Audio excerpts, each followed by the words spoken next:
Welcome back to another podcast. We are 9-4 and more, where we talk Jaguars football and other news around the NFL. I'm Tyler, and I'm also joined by my co-host Brandon. How you doing today? Doing good. It's always good after a victory. Oh, absolutely. And just not a victory, an upset victory. The Jaguars were 14.5-point underdogs and defeat who a lot of people say are the best team in the AFC. They defeat the Buffalo Bills by a score of 9-6. I don't think no one saw that coming, not Bills, Jags fans, but it just wasn't the Bills and the Jaguars, Brandon. I mean, this was upset weekend in the NFL. You had the Broncos over the Dallas Cowboys, and I believe even the Giants over the Raiders, a bunch of other upsets, but there's no other bigger one than the Jags over the Bills. Yeah, I think who is it? Brian Sexton, I think, is the one who said it, that he thinks this was the greatest upset of any Jaguars game ever. Like the 20-something, 26 years or whatever it's been. Like, he thinks this game right here was the biggest upset in a 9-6. Like, maybe we still have to start questioning the Bills. Maybe the Bills aren't as good as like we thought. I get the stats say that, but they're also, if you look at their schedule, it's a very easy schedule. Yep.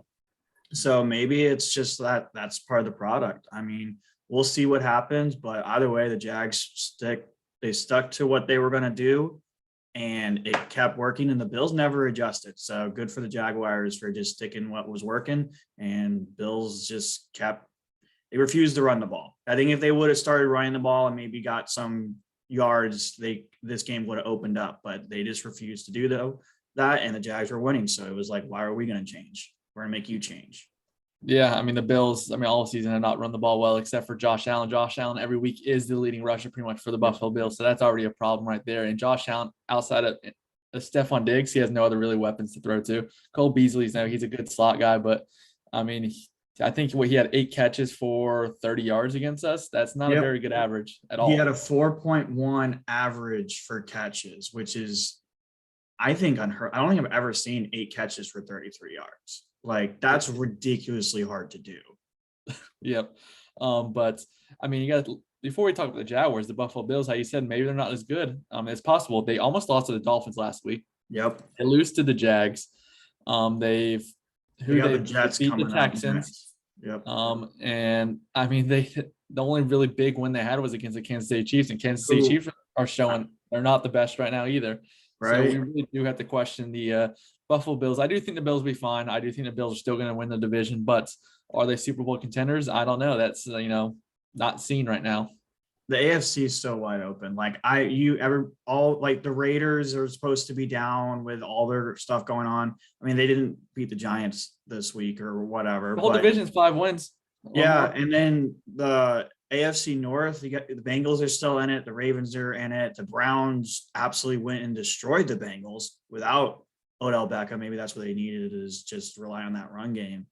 And so it's, to me, and the Titans went and beat the Rams in LA, which without Derrick Henry, which I thought was ludicrous. I would not have put anything on that to happen, and they did it. Colts are getting better with Jonathan Taylor. Like, the AFC is wide open, and I feel like the NFC is kind of like closing in on, like, these are the top like 5 teams in the NFC. These are the teams, and the AFC is just like, I don't know who's going to be even in the playoffs. Yeah, on that side. No, absolutely. I 100% agree.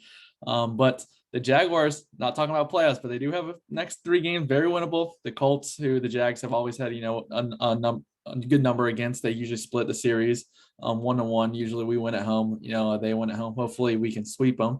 But then we got the 49ers and the Falcons who are playing good football right now. But still, these are 3 winnable games for the Jaguars coming up. So never say never, right? Yeah, I mean, we could easily go 2-3 again.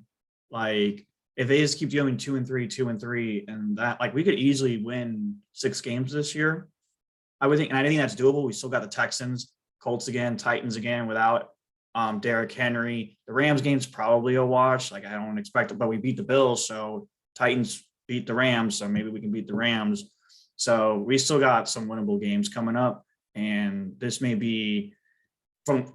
A lot of Jags were jumping off ship when it was 1-4, 1-5, especially after the Seahawks game. I was there. That Seahawks game was terrible off the bye week. Come out and do this. If we can do this to the Bills, I would think every home game we should be obviously not favored to win, but we should be looking pretty good against the Jets and the Falcons and the Texans here. Well, I think we're in New York, right? I don't think the Jets are. Yeah, we play the Jets on Christmas Eve in New York. Yeah, in New York. So hopefully James Robinson is healthy, because that's really cold. Could be snowing. I don't know if Trevor's ever played a game in snow. And then after that, you got the Pats at New England.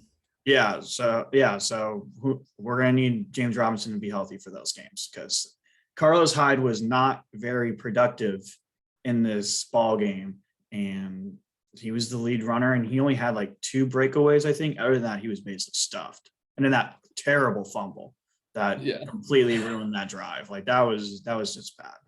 Absolutely. But let's go ahead and talk about this Bills Jaguars game. I want a huge hat off to Joe Cullen, who, designed a great game plan.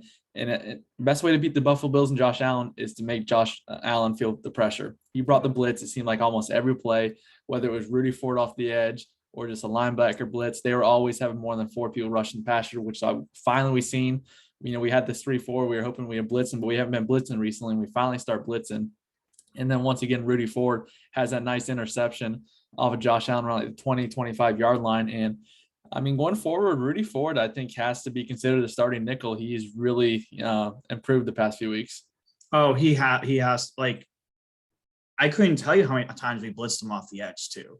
Like, he was blitzing, he was covering, he was out there on special teams. And when he was out there on special teams, he's getting double coverage. Like, he was, besides Josh Allen, the good Josh Allen, as all the jokes have been this week, I'll throw one in there. Rudy Ford was probably the second best player on that field that day. Like, Rudy Ford was everywhere on special team. Like, we almost put him on offense, I think, at one point. Probably Urban was just like, maybe he can go out there and catch a ball. Like, he's doing everything else. So Rudy Ford, in my opinion, was probably the second best player on that field that day behind Josh Allen. Besides the good Josh Allen. Josh Allen had that 1 interception, fumble recovery sack. This is a tremendous 8 tackles. He had a great day. Probably going defensive player of the week, I assume, for the AFC. He deserves it. He wasn't even ranked actually by PFF. He wasn't even the top 3. I know, that's ridiculous. And I'm like, you gotta be kidding me. Like, dude literally did everything you could think of on defense. Like, and you're telling me he's not the top 3 now. Absolutely. Also want to give my hat off to Taven Bryan. Taven Bryan showed up. He was actually getting double teamed a lot. And you know what? They were actually talking on Jaguars radio this morning. And basically, what if they just use him not to pass rush, but basically, he's a strong guy and he's very good at pushing the pocket. Mm-hmm. Tell him, don't go rush a passer. Just push these offensive linemen back towards the quarterback. Like, bowl push him. It worked pretty well. He really did get into the backfield. All the Jags defensive linemen. Smoot was back there. Ward was back there. We necessarily didn't get Josh Allen every time we were back there. Kudos to Josh Allen. You see some of the highlights when you rewatch the game, and Josh Allen's getting out of he's really good at escaping the pocket. This could have been an 8-sack game though if we were playing a non-mobile. Easily, if that was I'm worried about Matt Ryan. Like, when we face the Falcons, if we get this kind of pass rush, we're going to get 8-sack. Matt Ryan's not doing what Josh Allen did. So if Jags are able to do this and they're facing non-mobile quarterbacks, they're going to shut them out just like they did with the Bills here, because it was absolutely atrocious by the Bills offensive line. So maybe the Bills offensive line is just not that good, or maybe the Jags finally found that chemistry in that lineup that's like, hey, if we put this out here, we're going to get pressure. So hopefully it's the latter, where they found that chemistry of these are the guys that will get to the quarterback. No, absolutely. DeJuan Smoot, who you talked about earlier, had a great game. He's been really playing well this year. Best year he's ever had here. Absolutely. And for 2 years, $14 million, you can't beat that for someone that's, probably going to end up being a 6 to 7 sack guy. So if he's your third best pass rusher, I think that's pretty good in my opinion. Yep. Roy Robertson-Harris, I thought, had a good game. But Miles Jack and Damian Wilson, they had a great game as well. Yep. And I also want to give my hats off to another player, Tyson Campbell, who we kind of came on here and talked a lot of crap about, but he kind of held his own. He really got targeted only one time, but other than that, I didn't hear his name at all. And if you don't hear your name at all, it means you're probably playing well, especially on the defensive side of the ball. Oh yeah, he had that early on. He had that one catch on the sideline that we were all just like, dude, turn around. It was right there. If he just typical him. But after that play, I think even Meyer said in the not the post game, but I think it was Monday, where he was praising him. He was saying he lost a little bit of confidence after Jamar Chase absolutely worked him on the Bengals, a little bit of hurt, and came back, had a lot of confidence. And I think he said that was his best game he's ever played. So hopefully this is just a turning point for all Jaguars. Hopefully we're not here Monday, Tuesday night again next week and being like, how did this happen? We played so well, and then the next week we crumble. So we'll see how it go next week. But hopefully this is the turning point, at least for the defense. We just need the offense to start clicking. Yeah, absolutely. And after the game in the locker room, man, the players are all hugging Urban Meyer. I mean, you can tell they're starting to buy in, and that's huge. I think, I was a few weeks ago, I was a little upset with Urban and the fact that, I haven't seen much from him. Obviously, him leaving the team in Cincinnati, to go do his own thing. That was the most annoying part about the whole thing. But it seems like, I'm starting to feel a lot better about Urban now, especially winning 2 out of 3. Oh yeah, and we were competitive in the Cardinals game, the Titans game, really the Broncos game after Agnew brought Bengals, that for touchdown, and then God, I'm drawing a blank. Bengals, we lost by a game-winning field goal. Yeah. Yeah, so it's and those are good teams. Those we're now looking at all those teams. Like the Titans are top team in the AFC right now, record wise. The Broncos just went to Dallas and have a winning record, 5-4. The Bengals are still. They're starting to look a little defeated right now, but they're still a pretty good team. And then the Cardinals are one of the best teams in the NFC.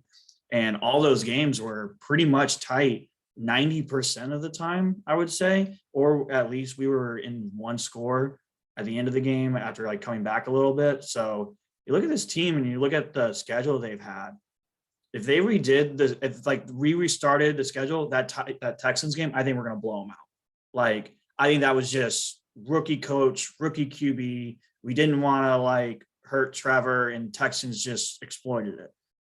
And then I think if we almost replay this season as if it's with the players we have now and the way they're finally clicking, I think this is a completely different record for this team, which is a good thing going up against. We're finally at closing the end of the stretch of the hell month that we have or whatever. Once we face the Rams, it's pretty much wide open. I feel of almost every game, I feel is at least winnable. No, absolutely. I 100% agree. Besides that Rams game, I even throw the Titans out there just because, even without Derrick Henry, we'll probably still end up losing. But other than those two, the Jags have a chance to win every single other game. Not saying they will, but they have a chance because they match up well. Exactly. But I think you talked about the Jags offense and need to start clicking more. 100%. Jamal Agnew, who's probably been one of our best offensive pieces. He dropped a nice touchdown pass from CJ Beathard, but it's just one pass. Trevor Lawrence, he missed, what was it, Marvin Jones would have been a go-ahead touchdown. He had pressure in his face, but yeah, you still got to make that. I mean, he literally could have thrown it anywhere in that, just put a little bit more air on it. Marvin Jones was going to get a touchdown. So still need to work on that a little bit. I think another positive, at least for the offense, I know right now is Dan Arnold is definitely probably Trevor Lawrence is one of his favorite targets. It's just an easy check down, someone that, you can trust for 4 or 5 yards, which is good to have. I'm super glad. I think we kind of won that trade with Dan Arnold. We 100% won that trade. You get a 3rd round pick and a reliable tight end. Is Dan Arnold not a top 10 tight end? No, he's not, but he's very reliable. And that's what you want for a young quarterback, is someone reliable that's going to pretty much catch most things. I think Dan Arnold has a shot to maybe creep into the top 10, not overall in the league, but by every now and then sneaks into the top 5 performance. Once we start getting wide receivers on this team, we're playing Jamal Agnew, who's never played wide receiver in his life until he came here. And he's our number 2 guy at this point. Chenault's not doing anything. Marvin Jones is kind of inconsistent right now. He had 3 catches for 21 yards. It would have been different. He would have had 4 for 35 and a touchdown, which still isn't amazing. So you're looking at Dan Arnold. He's the best receiver on this team right now. And if we get, let's say, throw names like an Allen Robinson out here, we bring back Keelan Cole and DJ Chark and have Marvin Jones and Chenault with Agnew, all of a sudden that opens up a lot of room for Dan Arnold. And I feel like Dan Arnold could possibly every now and then have a game where he gets 7 for 80 yards and a touchdown. And the NFL, that's top 5, top 10 tight end performance right there for the game. So yeah, I really like Dan Arnold. I think he's the guy. think he's averaging like 60 yards with us as well a game, which is Yeah, pretty I good. mean, and he's averaging what? He had 8 catches last week, 4 catches this week. He's led both back-to-back weeks with the most catches on this team. So right now, Dan Arnold is the guy in Jacksonville for receiving purposes. At least we don't have to worry about drafting tight end early or going to get one in free agency. I think as of right now, that's it's a huge plus. We kind of get the tight end situation figured out. We can still obviously use another receiving tight end. Maybe if you get one in free agency or later in the draft, but there's a lot in this draft. Like I would not hate. There's like a pack of them like in the second and third round, and they're all receivers. They're all like 6'4", 250 athletic freaks, and it's like you may want to like if one falls into the early third in that third round where we have 2 of them. I see why wouldn't we at least take one of them there if they're there. Nothing wrong with having good 2 good tight ends, receiving tight ends. But we had a scary moment during the game right before halftime where Trevor Lawrence went down. It was his ankle, and at first, I'm going to be completely honest. I thought we lost Trevor Lawrence for the season. I think we all did. Up to the locker room, I was like, of course, this is what's going to happen. Right, like, and it was on the opposite side of the field where we were, so it was like all of a sudden I start looking around, you don't see anybody, you see someone on the ground, you're like, I don't see Trevor. Is that Trevor on the ground back there? And you start realizing that's Lawrence back there, and he's not getting up. Like this isn't good. Where it starts coming to your head. I think we got very lucky there. Yeah, absolutely. And Walker Little, who I thought played pretty well for his first NFL start, finding out 10 to 15 minutes beforehand that he's starting. And Urban actually went to the offensive line coach and said, who do you want? Do you want Will Richardson or Walker Little? And he said Walker Little right away. I think he allowed 1 sack and 1 pressure, but for your first performance and only getting a 15-minute notice, I don't think it's terrible. He almost did ruin our franchise with hurting Trevor Lawrence. Thank God too, because I think Walker Little could be good, and that would not be a good thing in Jacksonville. That your first game you start and you ruin the franchise for that season. Right? Yeah, 100%. But overall, I thought he played well. Cam Robinson, once he's healthy, though, I think he said Urban did say Cam Robinson will play Sunday. Trevor Lawrence will be fine. James Robinson's gonna be back. This whole team's gonna be healthy. Miles Jack's finally getting healthy. So, hey, we're 2-6, but like I said, we have a bunch of winnable games coming up. Hey, maybe we make a little run, hopefully. I just want to see in December where it says in the hunt, on the TV screen. Even if we're not, number 1 in the hunt, but if we're like 4th or 5th, I just want to see in December Jaguars, like 4-7 in the hunt. We're not officially eliminated, pretty much. Kind of thing. Like we're sitting there at like maybe like 6-9, and there's 2 games left, and it's like, hey, if the Jags win the last 2, and like the other 2 wild cards like fall off, there's technically, they're telling me there's a chance, like I'll take that. Like I see this team winning 6 games. I don't really see anything more than that. That would be a lot. Because what is it? We played 8 games. There's 9 left. So if we go 4-5, like considering how this season started, like I'm not gonna hate it. If we go 5, I would like to go 5-6, but or what? No, not 5-6. Whatever, 5-4. That would be the ideal, but I think the way that this season started, we all thought it was going to be about 7 or 8 wins. Bottom was 6. We thought the bottom now was like 2, and we're already at 2, and now we're hoping for 6 again. So I don't see anything wrong with thinking that maybe this Jaguars team does finish between that 6 and 7 wins. Hey, I'm just going to put this out there. Jags won the next 3. We're sitting at 5-6 going into that Rams game, which would be huge then. Someone brought up, like, was it in a couple of years ago, like that run they did at to make the playoffs. That season they started off, they were like 3-5 or like 3-6, and then they just clicked, and then they won like 7 straight. And talking about the Giants that year, they won the Super Bowl.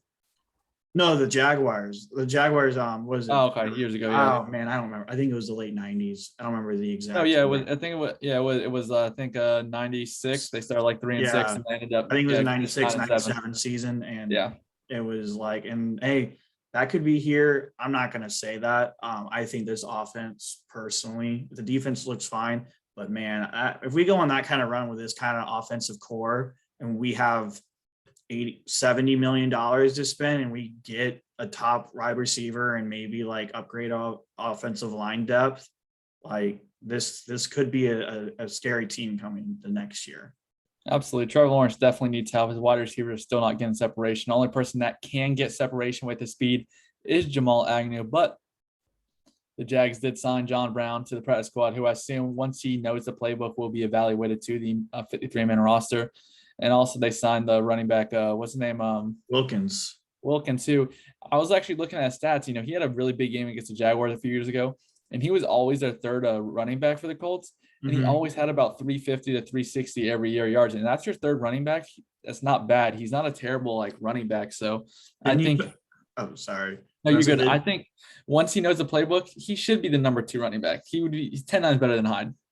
Yeah. Didn't he torch us last year? I think it was 2019 where he had literally almost 200 yards. Yeah, and every 2 players on the same team had 200 rushing yards. Yeah, he was one of them. Yeah, and he was one of them. Yeah, I remember that. And I do find it funny that Jaguars bring in an ex-Colt. He's only been a Colt. He's been in the Colts for 4 years. And when we bring him in? The week before the Colts. You got to think they're at least picking his brain of hey, tell us some of the signal calls and things like that. I'm sure they kept some of them. I doubt Colts are really going to change that much. So maybe they get a little insider tip. Who knows? Hey, anything can help, right? I really like that John Brown sign. Did he get picked up by anybody this year? Because he was he requested to leave the Raiders at the beginning of the year. Yeah, he requested it. Yeah. And I didn't hear anything afterwards. Nope. He never got signed. To me, that's surprising because John Brown's a decent player. John Brown isn't a scrub. Why didn't we bring him in a couple weeks ago? Was he maybe it was his personal choice? Maybe he was I want to wait till after the trade deadline, and then when the trade deadline, then I'll join a team. Who knows? But I really like that signing. I think he will fit. He will easily become the number 2 receiver on this team, in my opinion. I think he's way better than Agnew. He right now is better than Chenault. I don't know if he's better than Marvin Jones, but he's going to be the deep threat finally for this team. 100%. Trying to have since Chark went down. And every week you're allowed to bring someone up from the practice squad. I assume they'll bring him up this week just because of the speed. Yep. You have him run a go route and see what happens. What play do you need to know? You need to know 3 plays: go route, maybe a curl route to fake him out, and a running play so that way to block that play. That's literally it. Nope, I agree 100%. But hey, Jags win 9-6. Victory Tuesday, we'll say, since this being recorded on Tuesday. But this is a great week, man. A bunch of Bills fans there. They were, super. They weren't happy that the last time they were here, they scored 3 points. This time they scored 6. They probably should stop coming down here because you've only scored nine points in your 2 trips down here. Yeah, they haven't scored a touchdown in Jacksonville in 9 years or something like that. Yeah. Not a good place for Buffalo fans to come. They keep coming down here. At least they didn't trash the city this time. I didn't hear any news of Bills Mafia trashing the city like they did last time. So absolutely. But the crowd was nuts. The Jags fans, especially when we're leading with that 2 minutes left, trying to stop Josh Allen. But which, by the way, that was a fumble Dwayne Smoot caused with a minute something left. I don't know why the refs did not review it because we even called a timeout. It was we did everything right. It seemed like everybody in the stadium's okay, when are we going to get this review? That's a fumble. They showed it on the screen. It was that's clearly a fumble. And then I think even Myra was waiting for it. And he's fine, I'll call a timeout. I'll waste a timeout to say that was a fumble. And they decided not to do it. And the refs, man, I swear Jags get some of the worst refs. And then next week we get hip check. Yeah. Of course, the Jaguars get him right after that Monday night game. And I was watching the full recap on the NFL Game Pass, the Jags and Bills game, and they had how they always bring the ref in and be like, "How is this a fumble? Is this not a fumble?" He says the reason they think they're not reviewing it is because the refs on the field, even though they didn't tell us, none of the fans or anything, but they kind of blew him down. So that's why it was clearly a fumble. They blew the whistle. We're forward progress. I meant to say, yeah. That's crap. Then that's bad. That's just bad. I mean, it ended up not mattering, but it was it gave the Bills one last hope, one last shot, and everybody in the stadium was just we really don't want to lose this game because of this. And that would be a very Jags thing to do is, sack the quarterback, fumble, refs don't call it a fumble, and in the next play they score. That would just be yep, that sounds about right. Yeah, absolutely. But the Jaguars versus Colts, They just need to do the same thing. Carson, you're an Eagles fan, so you know a lot about Carson Wentz as well. But if we blitz him, Carson Wentz is known for making mistakes. He will throw the ball to stupid areas and he will turn the ball over. I think your main objective is to stop Jonathan Taylor. Carson Wentz is like the cheap version of Josh Allen. Like now, he used to be, I think, just like Josh Allen. He had a hell of an arm, could escape the pocket, would make unreal. There's a throw that he made. I think it was in the Seattle game in the playoffs, literally getting dragged down from the back on the sideline and just threw a rope, like on the sideline to like 40 yards down the field. It was ridiculous. And then he comes and starts doing this stuff like you see against what he did against the Rams.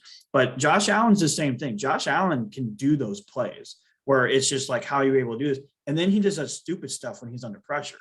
And we saw what happened. So if we're able to shut down the run game for the Colts and make Carson Wentz uncomfortable in the pocket, it's going to be that we're going to get turnovers. That's what you do to Carson Wentz. It worked for Josh Allen. If we can do that on Carson Wentz, we have a shot. The only issue is the Colts love to run the ball. And why wouldn't they with Jonathan Taylor? So if we can somehow shut down Jonathan Taylor, be up a couple, hopefully maybe more than about a touchdown or so in the second half, maybe force the Colts to start throwing the ball, and then we can start playing like we did against the Bills. Then I think if we get to that point, it's almost over, I feel like.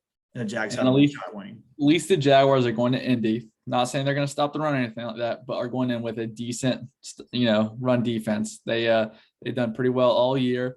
The only big game they allowed was Derrick Henry, but they only allowed 130 and 3 touchdowns. But one of those touchdowns was garbage time. And other than that, 130, that's not too bad going against Derrick Henry. Against Derrick Henry, that's really good. So, you have Damian Wilson, who's very good at stop and run. You have a good front four, I think, that comes to stop and run. So I think if you can stop Jonathan Taylor to, I'm going to say under 120. Yeah. I think even if he's like 115, that's still a good game that you held him to. I would say almost focus more on the number of carries he has. We don't want to see Jonathan Taylor have 30 carries. No. If we want to see Jonathan Taylor have at most like low 20s, because if he's at the low 20s, that means we're forcing long third downs, and that maybe we're ahead of the game and they got to try to make comeback in the second half. So that's where I'll be looking for is like, are we going to be able to shut down how many times they're going to even let Jonathan Taylor run the ball? Because if we're able to keep them under 25 carries, that's a really good sign that we're going to win this game, or at least be in position to win the game. No, absolutely. And then I want to go back to one more thing I noticed about the Jags and Bills game, which on defense that they should do against the Colts is they played their both safeties, Jenkins and Winger. Winger. I couldn't think of his name. Dewey. I was thinking of Dewey, but I didn't want to say Dewey because I feel like a lot of people, they don't know who Dewey is. Except for us, like we call him Dewey, but they played them both back, which is actually something we haven't seen a lot. We usually been blitzing in one safety if we do blitz and playing one in the box, but that's another way to stop Josh Allen and sort of like, those mobile type of quarterbacks that you have extra safety help. So hopefully we do that as well. I basically say the same game plan as you did last week, maybe adjust here and there when it comes to Jonathan Taylor, but overall, let's see what happens. We do have other news around the NFL, right? Yeah, I mean, Odell just cleared waiver wires. His ideal team is the Packers, which I think is why wouldn't you want to play with the Packers? And man, if you get Devontae Adams, Odell Beckham, Scantling is coming back healthy. Aaron Jones, I think, is injured, but he's coming back. And you get Aaron Rodgers back from probably being pissed off being on COVID. Like, I would watch out on the Packers. That would be probably the new favorite in NFC. Yeah, absolutely. And I think a sleeper team is the Seattle Seahawks. And also, before we got on here on Twitter, I was just seeing that I guess the New England Patriots have contacted Odell Beckham's agent, though. So that's also another sleeper team as well. I think Rashad Perriman, he used to be with the Bucs since I went to the Jets and the Lions. He actually signed back with the Bucs today on the practice squad, but they said he'll be promoted to the 53-man roster in a few days. And then also, I think the big news in the state of Florida is that gambling is now legal when it comes to sports betting. You have lost a lot of money. Lost a lot of money this weekend. Easily to lose a lot of money, but it's just going to be awesome. I think it's I don't want to say great. It's good for the industry. I think it's good for the state making money. It's an easy way to make money. Like not for us, but for like, the state. I mean, and I also think it's good for the sport. Like, I get some people are still like, I mean, who knows with this taunting crap and like hip checking players with referees. I'm not stupid. Obviously, there may be some referees that do take a little bit of a side of that. Hey, if you're in a position to throw this game, throw this game. Especially with the taunting, that's almost an easy. You can have a player just look at another player and you can just say taunting, and like it basically is like accepted. So there's that going on. I don't really think there's that much. I've been a referee, obviously never at this level, but I've refed for a couple of years in multiple sports. And most of the people you talk to are pretty fine. They want to play a clean game. They know they don't want to be that ref that ruins a game. No one really wants to be in that position. So I don't really think that's happening, but it made me more interested. I would watch college football, but like I was like, oh, I gotta watch Georgia. I got the under. I need to like going back and forth and being more involved in it. You're going to get more just average sports fans that maybe like, hey, let me put some money on, let me do a crazy parlay and let me watch these games. And you actually get more viewership and more. No. Anytime you get more people into the sport, the more the sport can grow. Revenue, yep. It's good. I think it's I think it's stupid that it took this long. Yeah, more revenue for the sport, for every sport. Just not the NFL, because you can bet on every sport. It's going to be good for the state of Florida. Like you said, good for the sport, but also, I mean, it's going to make people, tune into games. And also, I mean, you talked about, I got money on Georgia, right? That's what you just said. But now in the NFL, there's more upsets in college. That's why the NFL is 10 times better than college. Yeah. I mean, what's the odds that a unranked team is going to beat Alabama? Pretty highly unlikely. That's why the spread is like, I hate doing the spread, but you can always pick the winner and you get plus 6,000, put $1 on it. Like, why not just throw $1 on it and do that 100 times? Odds are one's going to hit and you're going to make money. Like, that's the way I look at it. And then you get the NFL, anything's possible. We had 4 or 5 upsets this week. That's why the NFL is so great, is that you can pick an upset and you won't look like an idiot and you have a better chance because it's any given Sunday. See it all the time. Follow like Bleacher Report betting, and it just like I was kicking in I hated seeing it because I would see like parlays that like, oh, I would put the same thing, $10 paid out like $3,000, and it's like for picking 4 games, and it's just like it just happens to be that week. Any given Sunday now takes a new meaning of you can put $10 down and win $3,000. Who doesn't want just $3,000? You can like odds are at one point you're going to hit one, like you would think. Hopefully. I have terrible luck, so maybe not me, but you maybe could hit that. We'll see what happens when I start putting some money down on that. Right. What is that? It's the Hard Rock. Hard Rock Sports, but I think you can do all of them. I'm not sure if it's just Hard Rock. That's just the one I did because that's the one they've been promoting. I think I saw like I know FanDuel has some, but I didn't see Florida on the list that they put on there. So there's like my bookie, there's other ways, but Hard Rock for me was just really easy. Just sign up, put the stuff. This isn't a sponsor, by the way. Not like they would even sponsor us. Unless you guys do want to sponsor us, I'm all for it though. Yeah, you can contact me, or Tyler. Doesn't matter. We'll take it. But it's just fun. It gets more people involved, and everybody's side bets on sports anyways. Now it's just you can actually, instead of betting $10 with your buddy or whatever, you can now do that and win $1,000. Yep. But other than that, though, I thank you all for listening and watching another podcast. We're going to do Thursday, probably game preview, and then also do all our picks for this upcoming week. So definitely, guys, be on the lookout for that, and follow us on Twitter at 904more. And other than that, thanks for watching and listening. Go Jags. Go Jags.